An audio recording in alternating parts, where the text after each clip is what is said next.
자, 반갑습니다. 정의 뇌박 이재원입니다. 여러분들의 구독과 좋아요, 좋은 컨텐츠를 만드는데 큰 도움이 됩니다. 부탁드립니다.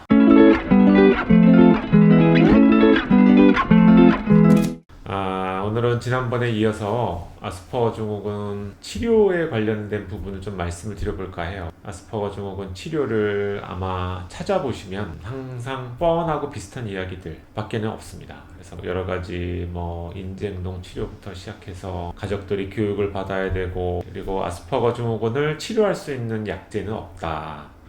다만 우울하면 우울증 치료제, 불안하면 불안증 치료제, 이런 것들 상태에 따라서 여러 가지 어떤 치료, ADHD 증상이 있으면은 그런 거에 관련된 치료가 보조적으로 이제 약으로 이용이 된다. 이제 이런 내용들인 거죠. 그래서 이게 늘 뻔하게 볼 수 있는 내용은 찾아보실 수 있으니까. 그리고 이런 걸 검색하고 오시는 분들이 요즘 굉장히 많은데, 검색을 해보시면은 대부분 그냥 일반적인 정보에 대해서는 접해보실 수 있을 겁니다. 이제 그런 내용을 저한테 기대하신 거는 아니실 거라고 생각이 들고요. 저는 일단 치료를 할 때 이제 이런 부분들을 봐야 된다고 생각을 해요. 똑같은 병도 뇌 건강이 좋은 사람이 있고 그렇지 않은 사람이 있고, 그래서 이렇게 좀 달라지는 거죠.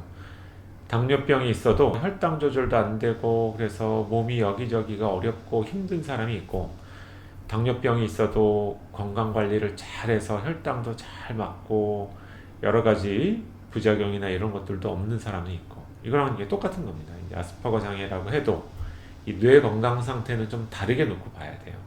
뇌 건강 상태가 좋으신 분도 있고요, 그렇지 못한 사람들도 있고. 그래서 저는 어쨌든 간에 뇌 건강 상태가 좋아야지만 모든 어떤 여러 가지 좋은 방향의 발전이나 어떤 기능의 발달 이런 게 이루어질 수 있다고 생각을 합니다. 그래서 뇌 건강 상태를 이제 뇌파로 한번 체크를 해봐야 된다. 아스퍼거와 관련되어 있는 문제가 있을 때 뇌파를 통해서 알 수 있는 정보는 여러 가지가 있어요. 이 사람이 불안이 너무 심한 상태에서 이런 사회성 저하가 온 건지, 이런 거에 관련된 내용, 뇌 건강 상태가 얼마나 좋은지 나쁜지 이런 거에 대한 내용을 알 수가 있는 거죠. 옛날에 제가 경험했던 어떤 분은 치료받으러 왔는데 뇌파가 굉장히 깨끗하고 좋으셨어요. 그래서 아스퍼거와 관련된 문제가 있지만 뇌 건강 관리 면에서는 굉장히 바람직한 생활을 해오신 거죠. 수면도 잘 유지하고 적당한 운동에 이런 것들을 잘 운영하고, 가족분들이 도와줘서 이랬을 수도 있지만, 그래서 그분이 이 TMS 치료가 효과가 있다라고 해서 저를 찾아오셨어요. 부모님하고 같이. 그래서 제가 부모님한테 뇌파를 보여드리고, 제가 봤을 때는 이 현재 이 뇌파는 치료를 한다고 해도 큰 어떤 효과를 기대하기는 좀 어렵다. 뇌 건강 상태가 좋기 때문에. 그래서 이 뇌 건강 상태가 떨어져 있다면 이런 것들을 좀 끌어올려서 내 아직 활용하고 있지 못한 나의 숨은 뇌의 기능을 잘 발휘할 수 있게 도와주는 치료가 될 텐데, 이미 굉장히 좋으시기 때문에 이 치료를 통해서 기대할 수 있는 효과나 이런 것들은 제한적일 수밖에 없다. 근데 이제 그래도 한번 치료를 받아보고 싶다고 그러시더라고요. 그래서 제가 그러면은 치료는 진행을 해드리되 한 10번 정도 후 한 3개월 뒤에 어떤 부분에 있어서 개선이 됐는지를 한번 보고, 또 뇌파도 한번 측정을 해서 보자.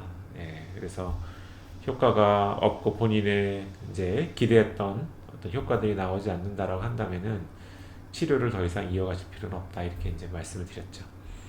근데 실제로 이분은 치료받고 좋아진 게 별로 없으셨어요. 그리고 3개월 뒤에 다시 찍었던 뇌파도 큰 어떤 변화가 없었었고, 물론 다 이건 이제 성인에 관련된 이야기입니다. 이제 반면에 다른 어떤 분은 건강 상태가 좀 안 좋으셨어요. 근데 이미 나이가 어느 정도 뇌 발달이 이제 거의 완성이 된 상태이기 때문에 효과를 볼 수 있어도 좀 일시적일 것이다 라고 이제 말씀을 드렸죠. 그래서 아직 직장도 갖지 못하고 한 번도 사회생활 하지 못하셨더라고요. 그래서 치료를 하면서 갑자기 이제 부모님이 오셔서 좀 달라진 게, 막 우리가 시키지도 않았는데 막 이력서 준비하면서 취직을 한다고 여기저기 알아보고 검색을 하고 있더라. 그래서 이제 그런 어떤 모습들, 뭔가 조금 미래를 위해서 준비하고 이런 모습들을 조금 보였었는데, 결국은 이제 치료가 중단이 되고 좀 시간이 지나니까 다시 이제 이런 액티비티 활동들이 줄어들면서 혼자 방 안에서 지내는 이런 패턴이 만들어지더라고요. 그래서 일단은 뇌 건강 상태를 파악하시는 게 중요하다. 그래서 이제 뇌 건강 상태를 보고 그 치료의 방향성에 대해서 이제 결정을 하는 게 좋을 텐데요. 크게 이제 아스퍼거 장애가 있을 때 기대되는 뇌파 이상 크게 두 가지가 있습니다. 하나는 이제 전두엽 기능이 약해지고 떨어져 있는 부분. 그래서 전두엽 기능이 떨어지게 되면은 사회성에도 물론 마이너스적인 영향을 주겠죠. 그거 이외에도 기억력, 집중력 이런 본인의 퍼포먼스에도 문제가 생기게 됩니다. 이 사회성이라고 하는 거에는 이제 전두엽이라는 뇌 영역이 매우 이제 중요한 역할을 하게 되는데요. 이 전두엽 기능 중에 Theory of Mind, 사회성을 촉진시키는 이제 사람의 마음 읽기 능력이라고 하는 게 있어요. 그래서 다른 사람의 어떤 의도를 파악하는 거죠. 예를 든다면 어떤 분이 식당에서 햄버거를 시켜서 먹는데 계속 이제 손을 떨려가지고 이제 제대로 먹지 못하는 거예요. 그러니까 이제 옆에 테이블에 앉아 있던 분이 그분의 이제 마음 읽기. 아, 저 사람이 먹는 걸 하고 싶은데 본인이 어려워서 그게 좀 어렵구나. 이게 이제 마음 읽기가 되는 거죠. 그래서 그 사람한테 가서 옆에서 좀 먹는 것도 도와주고 음료수 먹는 것도 도와주고 이런 게 이제 마음 읽기 능력인 거죠. 그래서 보통은 마음 읽기가 돼야 상대방이 지금 어떤 상태구나. 그거에 대해서 내가 뭔가 대응을 하고 반응을 했을 때 그 피드백이 나한테 또 즐거움을 주게 되는 이런 식으로 해서 의사소통이 이루어지게 되는 거거든요. 근데 아스퍼거가 있는 경우에 전두엽 기능이 떨어져 있으면은 일단 본인만의 세계에 이제 빠져 있고 다른 사람이 지금 어떤 마음을 갖고 있고 어떤 상태인지 남이 어떤 상태인지에 대한 관심이 별로 없는 거예요. 그래서 어떤 좀 어린 친구였는데 치료를 이제 진행하면서 한 6, 7번째 정도 치료를 받았었나요? 어머님이 저한테 오셔서 그런 말씀을 하시면서 눈시울이 좀 붉어지더라고요. 아이가 엄마 괜찮아? 라고 물어보는 거를 이제 처음 들었대요. 예, 아이가. 그래서 그 전까지는 엄마가 지금 당황해 하는지, 엄마가 속상해 하는지, 엄마가 슬픈지, 기쁜지 이런 거에 대해서 아이가 전혀 이런 거에 대한 반응도 없고 아무런 어떤 느낌이 없어서 이렇게 벽을 보고 뭔가 대화하는 것 같고 이런 어떤 느낌이었는데 어느 날 이제 어머니한테 약간 뭐 슬픈 일이 있고 막 이래서 어머니가 약간 좀 힘들어하는 모습을 좀 보였던 것 같아요. 그러니까 아이가 뭔가를 이제 장난감 가지고 놀고 있다가 갑자기 엄마 얼굴을 계속 쳐다보더니 엄마 괜찮아? 이렇게 물어보더래요. 이런 거를 처음 본인이 느꼈다고. 이런 내용들이 이제 마음 읽기가 되면서 조금씩 엄마가 지금 어떤 상태다라고 하는 걸 파악할 수 있는 능력이 생기는 거겠죠. 이게 확장이 돼서 다른 친구들과의 어떤 관계로 넘어가게 되면 사회성 발달이나 이런데 도움이 이제 되게 되겠죠. 그죠? 또 이제 비슷한 어떤 예가 한 친구가 있었어요. 이제 자폐장애로 이제 치료를 받고 있는 친구인데 특수학급에 있어요. 예, 그래서 본 학급으로도 가끔 이제 가서 이제 다른 아이들과도 어울리는데 이 친구가 뇌파가 좋아지고 이러면서 조금씩 주변 친구들과 같이 어울려 놀고 싶고 소통하고 싶고 이제 이런 마음들이 막 좀 생기는 거예요. 그런데 보통 이제 다른 친구들은 초등학교 뭐 한 3, 4학년 정도가 되면 이미 노는 방법에 대해서 어느 정도 이제 레벨이 올라와 있기 때문에 이제 막 노는 거를 시작한 아이들과 어떤 관계가 아주 원활하고 좋을 수는 없겠죠.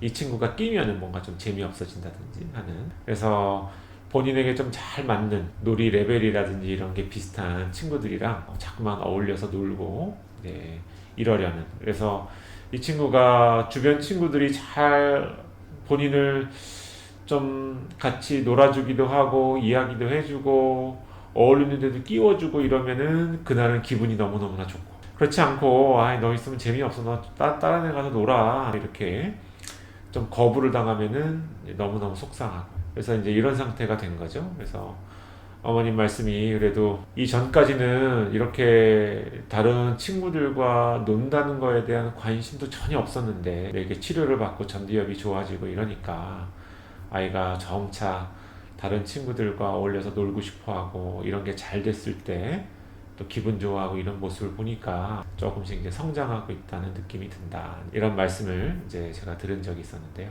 이런 것들도 이제 아스퍼거 장애라고 하지만 전두엽 기능이 떨어져 있는 상태가 해결이 됐을 때 조금씩 마음 읽기나 이런 것들이 되면서 다른 사람들과의 그런 관계나 이런 게 조금 나에게 즐거움과 재미를 느낄 수 있게 하는 형태로 이제 발전하는 게 되겠죠. 그리고 또 하나 이제 뇌파를 통해서 이제 볼 수 있는 것 중에 한 가지가 보통 불안도가 이제 아스퍼거 장애, 자폐 장애인 경우에 상당히 많이 올라가 있습니다. 그래서 이 불안이 올라가 있는 것 자체가 뇌에서 에너지를 너무너무 많이 쓰게 하는 거죠.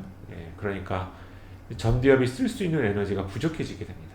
예, 그래서 내가 뇌에서 쓸 수 있는 이 에너지에는 한계가 있는데 이 한계를 보통 정상적인 친구들, 다른 아이들과 어울려서 놀고 이런 것들이 원활한 친구들은 내가 친구들과의 놀이에 나의 100%라는 능력을 모두 다 투자해서 일일이 다른 사람들과 대응하고 규칙도 지키면서 뭐 술래잡기도 하고 이렇게 놀 수가 있는데, 근데 뭐 아스퍼거 장애나 이렇게 문제가 있어서 만약에 내가 갖고 있는 뇌 에너지에 한 70%에 해당이 되는 에너지가 막 불안에 관련된 거, 나한테 안 좋은 트라우마에 대한 기억이나 뭐 이런 거에 막 사로잡혀 있다면은 이 30%의 남은 에너지가 갖고 다른 친구들이랑 제대로 어울리고 다른 상황 파악을 잘하고 다른 친구들의 대응에 반응을 하고 이렇게 되기는 좀 어려워질 수밖에 없거든요.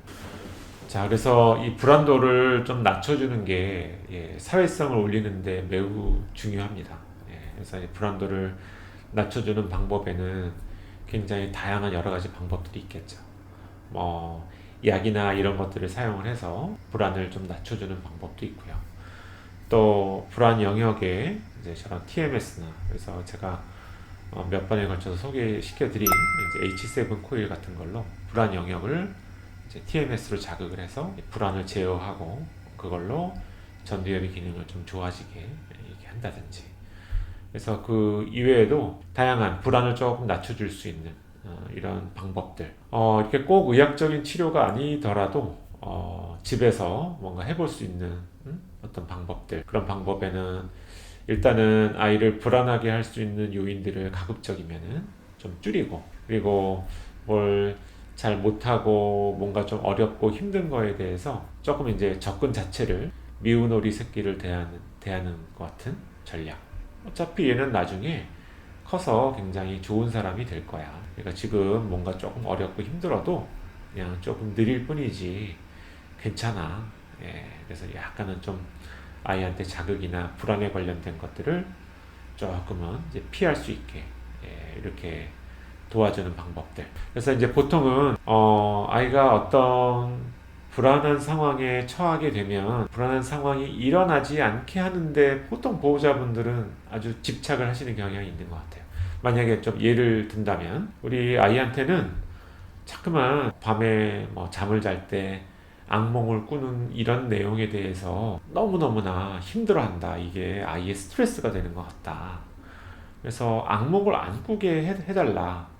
라는. 근데 사실 이제 악몽이라고 하는 거는 내가 과거에 느꼈던 여러 가지 트라우마를 꿈을 통해서 이제 정리하고 극복해가는 과정인 거거든요. 그래서 이 악몽을 안 꾸게 하는 쪽으로 접근을 해서 치료를 하는 거에 대한 효율성은 떨어질 수밖에 없고요. 왜냐하면 이제 트라우마나 이런 것들이 계속 반복이 될 수밖에 없기 때문에 이 악몽을 꾸더라도 괜찮다.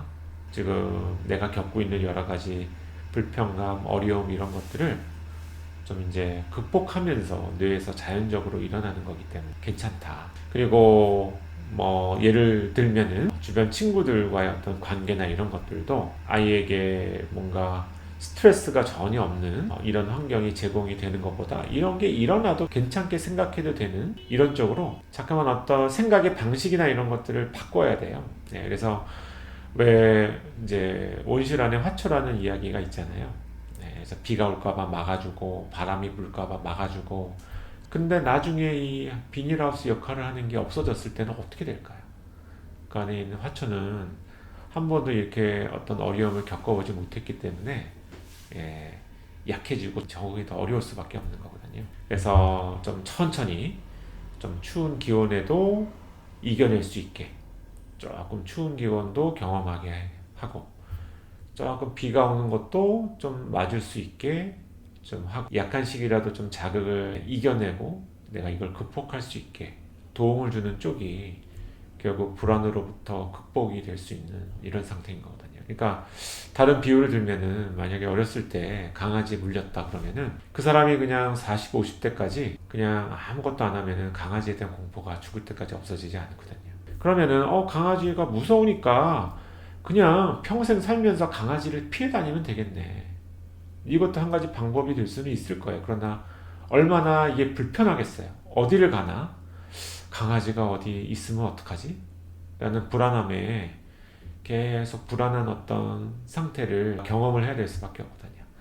근데 이게 그러면 이 불안이 없어지지 않느냐? 예, 그렇지가 않고요. 이게 결국 강아지랑 친해질 수 있는 방법을 본인이 배우면, 그래서 강아지가 와도 강아지랑 잘 어울리고 친해지고 기분 좋게 쓰다듬어 줄 수도 있고 이럴 수 있는 방법을 내가 배우게 되면, 그러면 그 다음부터는 강아지에 대한 공포는 없어지거든요. 그래서 뭔가 내가 어떤 어려움, 나한테 불안함을 주는 어떤 상황을, 이런 일이 일어나도 괜찮아. 왜냐하면 나는 이렇게 대응하면 되니까. 라는 식으로 해결할 수 있는 방법적으로 아이에게 어떤 일어날 수 있는 불안한 일에 대한 대책이나 이런 것들을 만들어 주시게 되신다면은, 불안이 조금은 더 이제 극복되기 쉬운 형태로 이제 조금씩 변화될 수가 있을 거다. 이제 이렇게 생각이 됩니다. 자, 그래서 아스퍼거 증후군에 대해서 관심을 가지셨던 분들이 굉장히 많으셨던 것 같아요. 저희가 이제 방송 컨텐츠를 올릴 때마다 조회수도 좀 높았던 것 같고, 그래서 특집이라고 보기는 좀 어렵지만 좀 이제 종합해서 아스퍼거라고 하는 병을 어떻게 접근을 해야 되는지, 그거에 대해서 간단히 이제 말씀을 드려봤습니다. 자, 그래서 아스퍼거 증후군, 뭐 어떤 사람이 이 증후군에 대해서 바라보느냐에 따라서 시각이 매우 다를 거예요. 그래서 만약에 심리학자라고 한다면은 다른 것들은 괜찮고 뭐 지능 같은 것들은 괜찮은데, 이 사회성이 떨어지는 이 부분에 초점을 맞춘 거예요. 그래서 사회성이 떨어진다? 이거 다 아스퍼거 아니야? 이렇게 생각을 하실 거거든요. 근데 저는 병을 치료하는 의사거든요. 그래서 심리학과 정신건강의학은 그런 면에서 좀 달라요. 정신건강의학은 병을 치료하는, 그래서 똑같은 아스퍼거 사회성이 떨어지는 문제를 갖고 있어도 이게 병으로 봐야 되느냐 병으로 볼 수가 없느냐에 따른 차이가 매우 큰 거죠. 똑같이 사회성이 떨어지지만 이 친구는 뭐 이것저것 본인이 혼자서 뚝딱뚝딱 해서 경제적으로도, 그래서 사회 서비스도 이용하고 관공서도 이용하고 그리고 사업도 본인이 막 일궈서 돈도 벌고, 이걸 어떻게 병이라고 하겠어요? 이거는 치료받아야 될 병이라고 볼 수가 없는 거죠. 근데 만약에 똑같은 사회성 저하 때문에 직장 갖기도 어렵고 공공기관 이용도 어렵고 개인 뭔가 경제적인 관리도 힘들고 경제적인 부를 이끌어낼 수 있는 능력도 부족하고, 이건 병이잖아요. 그래서 이 기준으로 놓고 본다면은 옛날에 그 뭐 우영우 변호사, 이게 한참 인기였었잖아요. 그 사람은 병이라고 볼 수가 없습니다. 그렇게 여러 가지 법정에서 여러 가지 퍼포먼스를 보이는데 그걸 어떻게 병이라고 볼 수가 있겠어요? 그거는 치료를 할 수 있는 대상이 사실은 아닌 거예요. 병이라고 보기가 어려운 거죠. 근데 이제 그 현상을 놓고는 심리를 전공하시는 분은 이거 아스퍼거 맞네 이렇게 생각하실 수 있어요. 자, 그래서 저는 이제 의학을 전공하는 사람으로서 병이라고 하면 어떤 사회적인, 내가 혼자 독립적인 어떤 사회생활을 할 수 없는 이런 이제 사회성이 떨어지는 문제 때문에 어떤 나한테는 그런 핸디캡이 존재를 해야 되는 거고요. 이거를 접근하는 방법이 뇌파를 통해서 뇌 건강 상태를 체크해보고 이거에 문제가 있을 경우에는 그거에 적절한 어떤 대응을 하고, 이제 이런 식으로 병일 때 병을 치료하는 어떤 방법에 대해서 말씀을 드린 거다. 간혹 조금 오해를 하시는 분이 있어서 이런 말씀을 덧붙이고 오늘 내용은 여기서 정리를 할까 합니다. 긴 시간 경청해 주셔서 감사합니다.